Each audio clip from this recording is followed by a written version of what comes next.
Hello, Bacho. Let's read this question. So this question says an equilateral triangle wire frame is made of three rods of equal masses and length L each. The frame is rotated about an axis perpendicular to the plane of the frame and passing through its end. What is the radius of gyration in the frame? ठीक है, आपको radius of gyration यहाँ पर बतानी है। Alright, तो देखिए बच्चों, इस क्वेश्चन का की कॉन्सेप्ट आप क्या लिख सकते हैं? रेडियस ऑफ जायरेशन लिख लीजिए। क्या लिख लीजिए? Radius of gyration. ठीक है, the key concept of this question is radius of gyration. This will be the key concept of this question.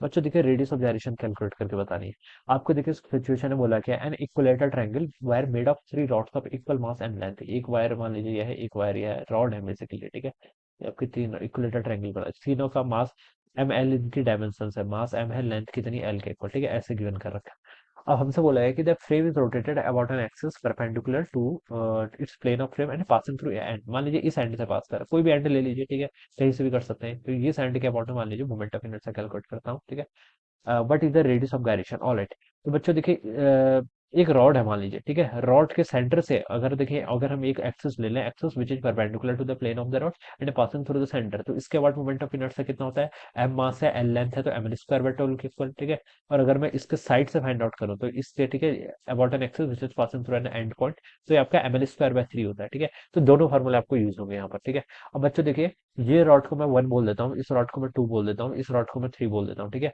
तो फर्स्ट रॉड के एंड पॉइंट से पास कर रहा है। ठीक है, तो इसके अबाउट जो मोमेंट ऑफ इनर्शिया होगा वो कितना होगा बच्चों? M L square by 3। ठीक है, ये फर्स्ट का। थर्ड रॉड के भी एंड पॉइंट से पास कर रहा है, तो इसके about moment of inertia again इतना ही होगा। ठीक है, moment of inertia scalar quantity, तो हम क्या करेंगे? डायरेक्ट ऐड कर लेंगे। ठीक है, अब बच्चों देखिए सेकंड का, देखिए सेकंड का कैसे कैलकुलेट करेंगे ना। सेकंड का देखिए, आप सेंटर पे कैलकुलेट कर लीजिए, यहाँ पर कैलकुलेट कर लीजिए। सेंटर के अबाउट कितना होता है आपका? M L square by 12। ठीक है, इसके अबाउट पता चल गया, और आपको चाहिए तो इसके अबाउट था। तो अब ये वाली डिस्टेंस पैरेलल एक्सिस थ्योरम का यूज कर लीजिए। पैरेलल एक्सिस थ्योरम क्या बताती है? मोमेंट ऑफ इनर्शिया अगर आपको किसी एक्सिस के अबाउट फाइंड आउट करना है, तो आप उसके जो सेंटर ऑफ मास है वहां से जो पास कर रहा है उसका फाइंड आउट कर लीजिए, प्लस जो रॉड का टोटल मास है एम, टाइम से ये वाली परपेंडिकुलर डिस्टेंस कितनी होगी बच्चों? देखिए, इक्विलेटरल ट्रायंगल है तो ये पूरी लेंथ तो बच्चों एल के इक्वल होगी। ठीक है, और यहाँ से लेकर यहाँ तक की लेंथ ये आपकी एल बाई 2 होगी। इक्विलेटरल ट्रायंगल है तो ये आपका एंगल कितना होगा? 60 हो जाएगा ना। हाँ, तो 1060 देखे लगा लीजिए। 1060 कितना होता है? √3 परपेंडिकुलर अपॉन बेस। परपेंडिकुलर यानी कि ये डिस्टेंस, जो इसको मैं y बोल देता हूँ। बेस बेस कितना हो जाएगा आपका? L by 2। तो ये आपका y इक्वल टू कितना हो गया? √3/2 एल के इक्वल हो गया। ठीक है, तो ये परपेंडिकुलर डिस्टेंस भी आपको मिल गई, तो यहाँ से आप एम वाई का स्क्वायर कर लीजिए। अब इन तीनों को आप क्या कर लीजिए? ऐड कर लीजिए, तो आपका आंसर हो जाएगा। ठीक है, अब देखिए मैं कैलकुलेट करता हूँ। पहली रॉड का मोमेंट ऑफ इनर्शिया आई 1 कितना है? M L square by 3। ठीक है, थर्ड रॉड का मोमेंट ऑफ इनर्शिया देखिए, इस वाली का कितना है? इसके एंड के about M L square by 3। ठीक है, प्लस, ठीक है, अब देखिए सेकंड वाली रॉड का कितना आएगा? देखिए सेंटर ऑफ मास के अबाउट तो एम एल स्क्वायर बाय 12 है। ठीक है, तो मैं इसको यहाँ पर लिख लेता हूँ कितना? M L square by 12, plus आपका जो इस रॉड का मास है कितना? एम। ठीक है, टाइम से ये वाली डिस्टेंस कितनी है आपकी? यहाँ से यहाँ तक की डिस्टेंस है, ये वाई के इक्वल है, जिसकी वैल्यू आपको गिवन करके √3/2, इसका आप स्क्वायर कर लीजिए, तो हो जाएगा आपका 3/4 टाइम्स आपका एल का स्क्वायर। ठीक है, ये वैल्यू हो जाएगी यहाँ से। ऑलराइट, तो बच्चों देखिए इसको ऐड कर लो, तो M L square by 3 plus M L square by 3 आपका हो जाएगा 2/3 एम एल स्क्वायर के इक्वल। ठीक है, प्लस देखिए आपका एम एल स्क्वायर बाय 12। ठीक है, प्लस आपका 3/4 एम एल स्क्वायर। ठीक है, ये वैल्यू हो जाएगी। अब बच्चों देखिए यहाँ से एम एल स्क्वायर को कॉमन कर लो, तो ये हो जाएगा आपका 2/3 प्लस आपका 1/12 प्लस आपका कितना? 3/4। ठीक है, ये वैल्यू हो जाएगी। अब यहाँ से आप लिख लीजिए एम एल स्क्वायर। ठीक है, यहाँ पर आप कॉमन कर लीजिए 12, 3 4 जा, तो ये 4 दूनी 8, 12 1 4 3 12 3 3 9। ठीक है, ये हो जाएगा 8 9 17 18, 18/12।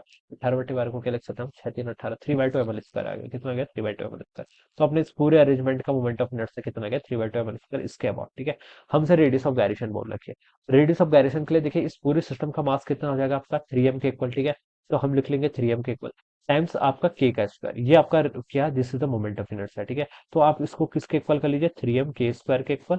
ये किसके बराबर होगा आपका? ये moment of inertia 3/2 M L square के। ठीक है, 3/2 एम एल स्क्वायर लिख लीजिए। ठीक है, तो देखिए बच्चों, यहाँ से आपका m से आपका m कैंसिल हो जाएगा, 3 से आपका 3 कैंसिल हो गया, k स्क्वायर आपका l स्क्वायर बाय 2 के इक्वल हो गया, तो k की वैल्यू l बाय √2 के इक्वल हो जाएगी। तो ये जो k होता है, this is called our radius of gyration. ठीक है, ये क्या हो जाएगा आपका? Radius of gyration. तो ये देखिए आपको सी ऑप्शन पर गिवन कर रखा है, तो बच्चों ऑप्शन सी क्या होगा इसका राइट आंसर। ऑलराइट, तो इस तरीके से हम क्या करेंगे बच्चों? इस क्वेश्चन को यहाँ पर सॉल्व।